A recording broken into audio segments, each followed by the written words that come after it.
There are thousands of people who have been displaced as a result of the war in Georgia. Tens of thousands, even hundreds of thousands if you believe reports.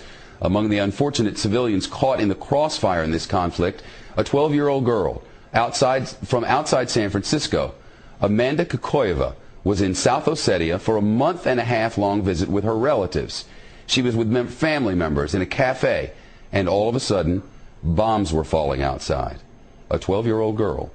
She spent the night in her uncle's basement. She was able to flee to Russia, flee to the north, catch a flight home from Moscow. With us now, Amanda Kokoyeva and her aunt Laura, live with us from our San Francisco bureau. It's great to see you. Welcome home. Thank you. I cannot even imagine sitting in a cafe and bombs start falling. I mean, I've been to wars where that happens, but when you were there wasn't really a war happening. It started when you were there. Describe for us what that was like. It was really scary. I didn't know what was happening. We were just sitting normally, and everybody from outside started running in, and it was just so scary. Where did you go? What did you do? We called my uncle on the restaurant house phone because our cell phones weren't working. And so we called him, and he came to pick us up and drove us to his house. We ended up spending the night in the basement. Were there bombs falling all the while? I didn't see any. But before I say anything else, I just want to say that I was running from Georgian troops bombing our city, not Russian troops. I want to say thank you to the Russian troops that were helping us out. Where is your family now, and how are they? Some of my cousins, aunts, and uncles are in North Ossetia right now, and they are safe. But my grandma and some of my aunts and uncles are still back there, and I don't know. We don't have any contact with them. I don't know if they're alive or anything.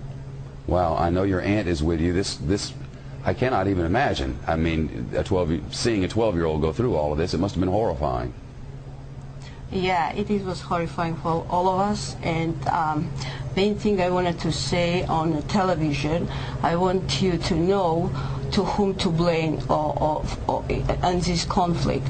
That's Mr. Saakashvili, who started this war, and Mr. Saakashvili, who is aggressor, and who in 2 days my people, Ossetian people, were killed and were under bombed, and 2,000 people were killed in 1 day, and that's what I'm against. I would never cut you off. Unfortunately, a commercial break will take us there in 4 seconds, whether we like it or not. I'll bring you back after the commercial. You don't want to back. hear that. I'll be right back with you. Thank you. Stay by.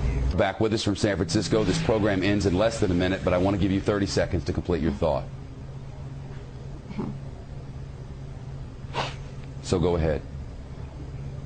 Yes, my house is burned in South Ossetia, where I lived, and we can blame only one person and Georgian government. I'm not blaming Georgian people.